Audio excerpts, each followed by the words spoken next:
Let me just start out by saying that I look forward to the day when I have a lot more going on to speak about in terms of different things that I got going on, events and stuff like that. Other than just discussing topics of like spirituality and semantics and differences of thinking, ways of thinking when it comes to the decisions that different people choose to make in their life or whatever the case may be. So I look forward to that day, but as of right now, we are where we are, and things just come, topics to speak about just come to me more organically, or more naturally when I'm just speaking about or speaking on topics related to the time and the period that I am in my own life. All right, you get what I'm saying? So with that said, I discussed a couple days ago, I spoke on the topic of like projection and not allowing people to project their limitations onto you. But I saw some posts on Threads this morning, and shout out to Felipe Psychology, when it was kind of speaking about like projection from the other standpoint of, it was talking about projection from the standpoint of the person who is actually doing the projecting. So I thought that was interesting, and I wanted to kind of discuss that for a second. So yeah, I'm speaking about the other side of projection. And first of all, let me go back and so the post said, it was actually two different posts. The first one said, sometimes what you accuse others of is what you struggle to accept within yourself.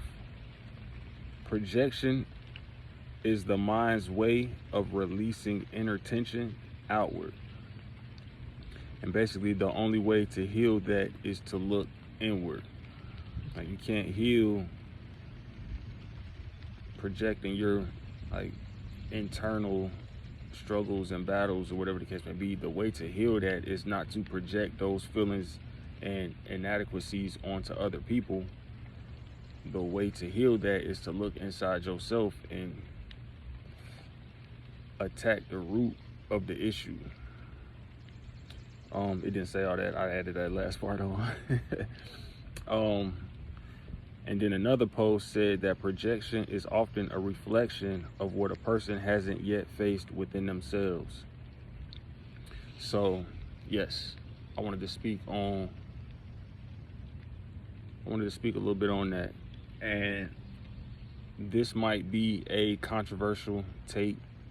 I'm sure a lot of things that I say are controversial to some of the critics out there. And shout out to my supporters, first of all, because I do have a lot of people that like rock with me, who view my content. They might not say much, but like they feel me, they rock with me, and I love y'all. And even to the folks who watch my content just to be critics. Like, at this point, honestly,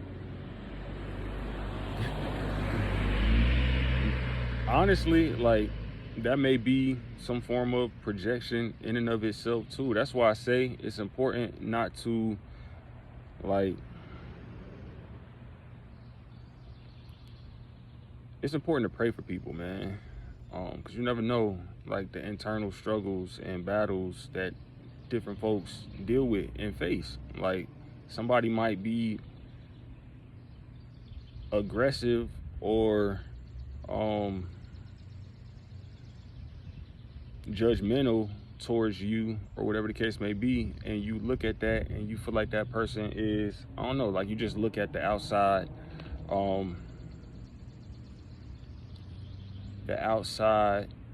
like, I try not to use big words for real, but sometimes I don't know no other word to use, but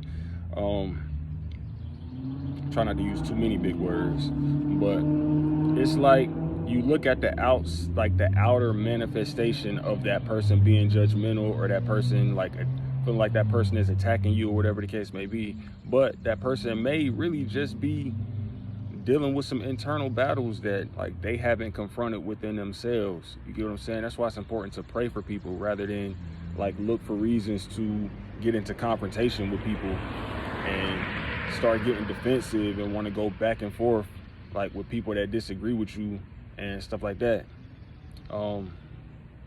At the end of the day, it's a better way to resolve disagreements.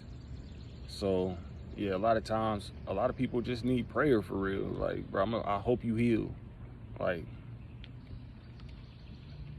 I understand that you don't agree with me on whatever it is or whatever topic and whatever the case may be.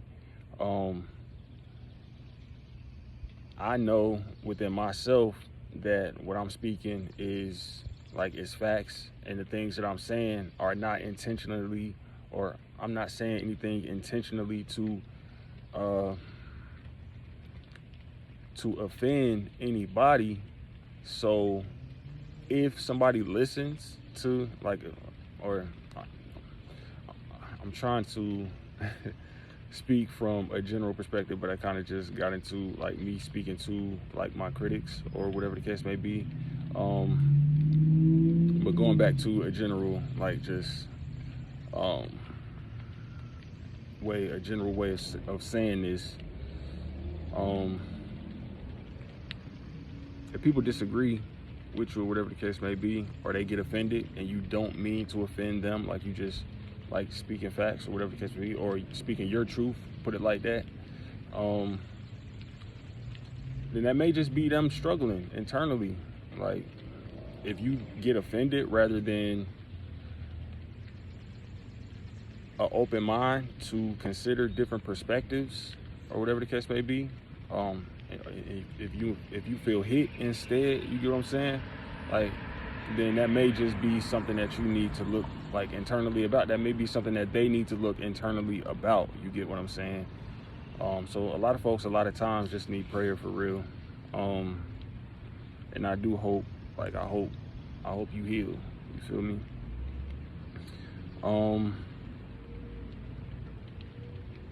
I would go as far as to even say, oh, that's what I was saying too. Like, this might offend some people, but it's just my truth. Like, I would go as far as to say that projection should be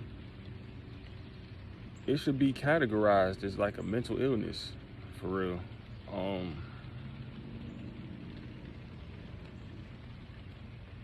If you get aggressive or like do things that cause harm to other people based off of internal insecurities and inadequacies or struggles and battles, internal battles that you face are causing you to lash out and project and release those inner tensions onto other people, that's harmful to yourself and to other people. So yes, I would go as far as to classify that, or say that that should be classified as a mental illness.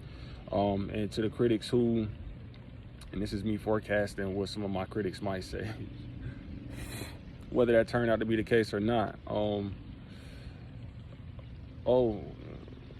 Some might say, oh, well, like homosexuality or bisexuality or whatever the case may be should be a mental illness or whatever the case. I would say to that the difference is decisions I make and things that I decide to do with my body does not harm or affect anybody else. You get what I'm saying? But when the decisions that you're making or the actions that you're taking are bringing harm to other people, then that is something that I feel like needs to be addressed and needs to be looked at. So that is the difference. And also another difference is, I'm not saying that being fluid is the only valid way to live. You get what I'm saying? Whereas some of my counterparts from like the heterosexual community or whatever the case may be will get offended by seeing somebody who takes a different course in life and say, oh, or who believe that heterosexuality is the only valid way to live, which there's a disagreement there, and nope, I don't feel like anybody should force their own opinions and beliefs onto anybody else, or to lash out um, or release tension towards anybody else um, who believes different. You know what I'm saying? That's when it becomes an issue. That's when I feel like it becomes a mental illness that somebody should get some help for. What else? What else? Yeah, I do want to. I wasn't gonna speak on this, but I do want to speak on this real fast. I feel like some of the critics that come and watch my content are, or not really, they're followers. Put it like that. Not necessarily fans who support me or supporters, but followers.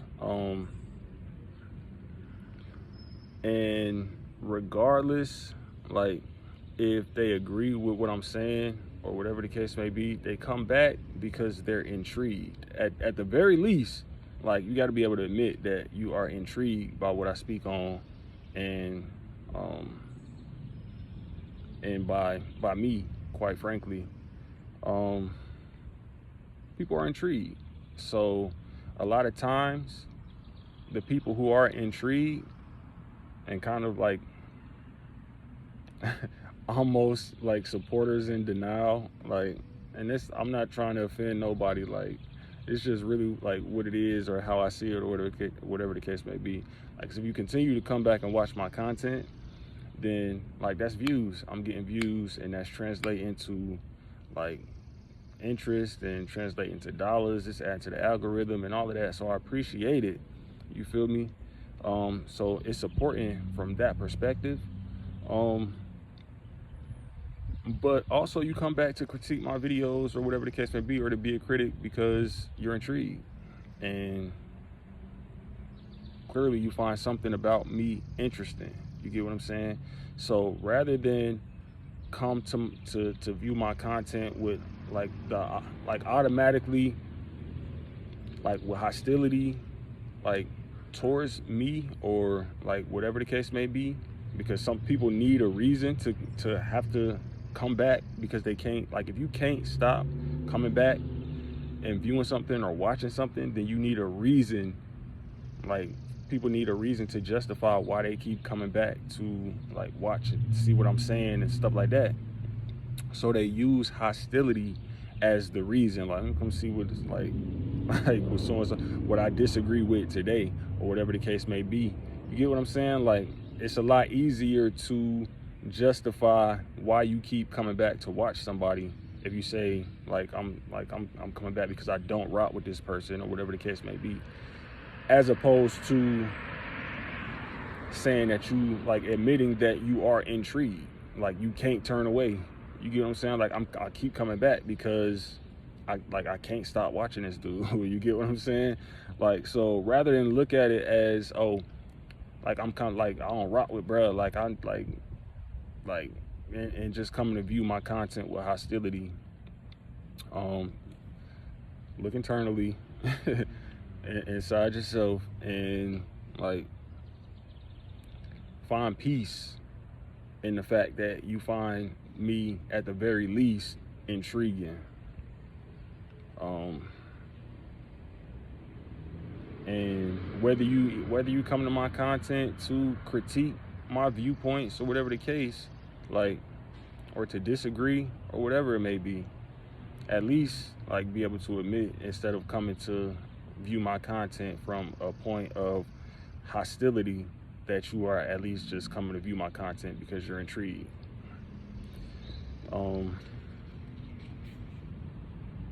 And that should hopefully squash a lot of misunderstandings when it comes to like my point of view or my intentions with the things that I say, because like I said, I'm never saying anything to intentionally offend anybody.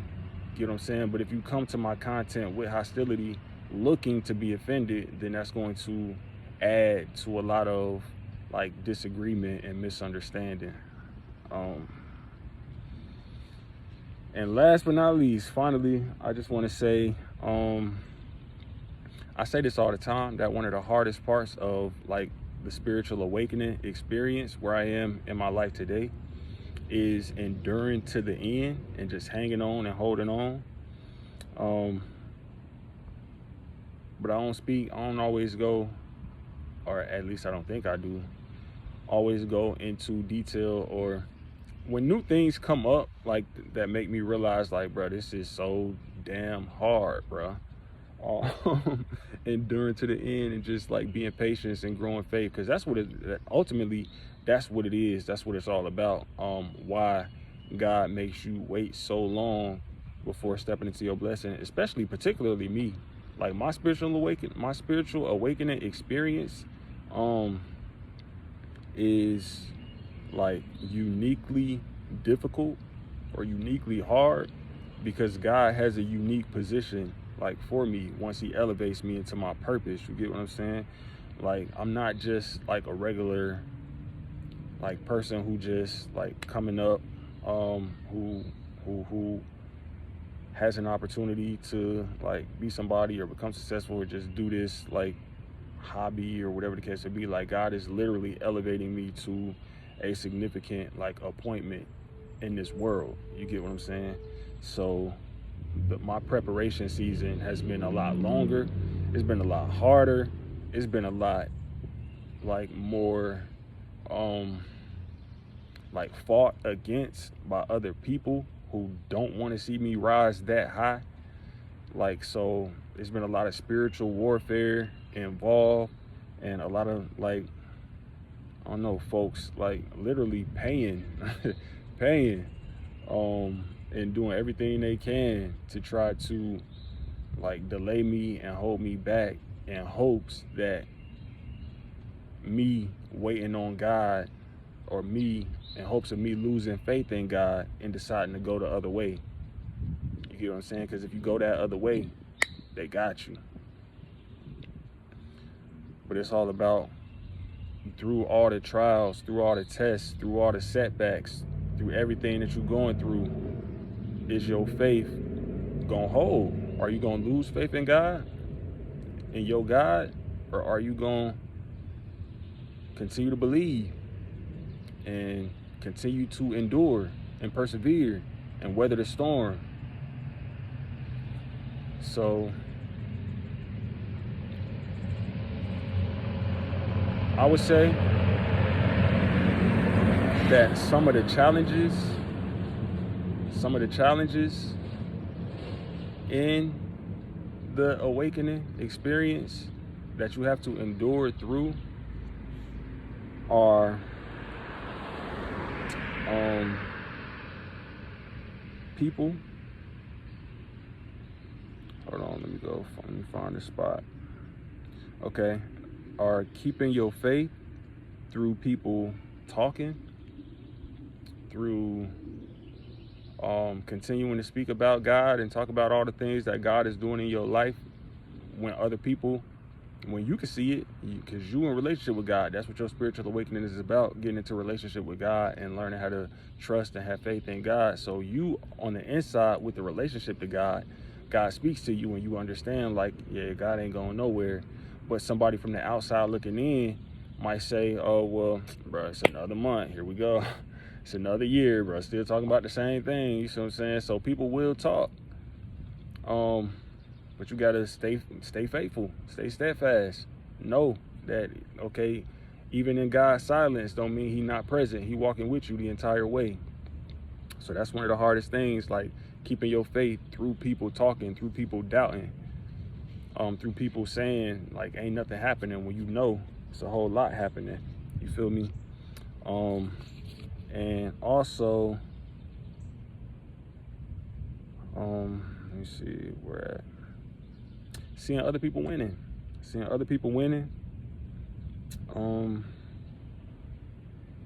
ahead of you, and just like I said, continuing to stay faithful, continuing to believe God that yours is on the way.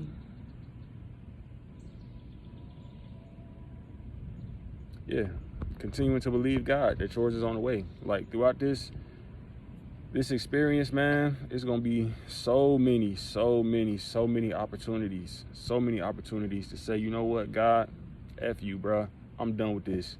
Like, and just turn back and go the other way. But you got to remember, that's when the enemy got you, bro. That's what it's all about. Like, that's why, like, folks will go above and beyond and do whatever they can do to delay you from reaching your blessing in hopes that you break first. It's a test of your faith. Like, are you gonna break? Are you gonna allow the life's challenges and struggles and the interference from other people into your life, causing chaos and like setbacks in your life? Are you gonna let that break you? Are you gonna let that make you give up on God and turn back just to get ahead? You know what I'm saying? Like, who gonna break first? You and your faith, or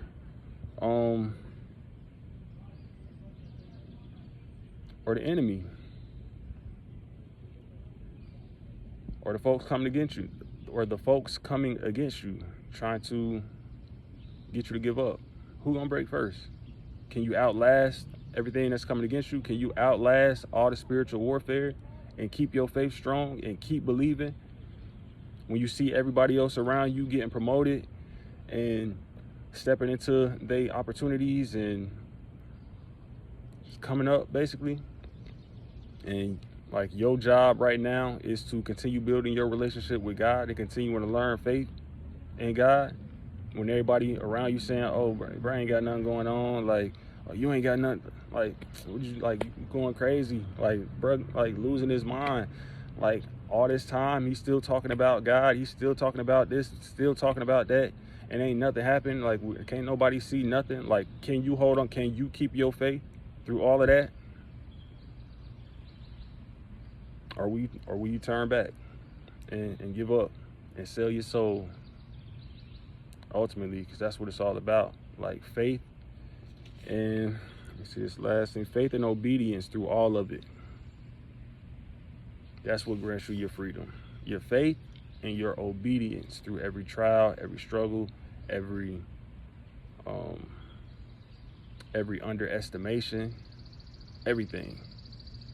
Through everybody talking. Can you stay faithful and obedient? That's what's going to produce your breakthrough. That's going to produce you walking in, stepping into your promise. That's what's going to bring you your freedom. All right. I think that's it. That's it, man. Y'all be safe today. Stay out the way. Take everything one step at a time, one day at a time.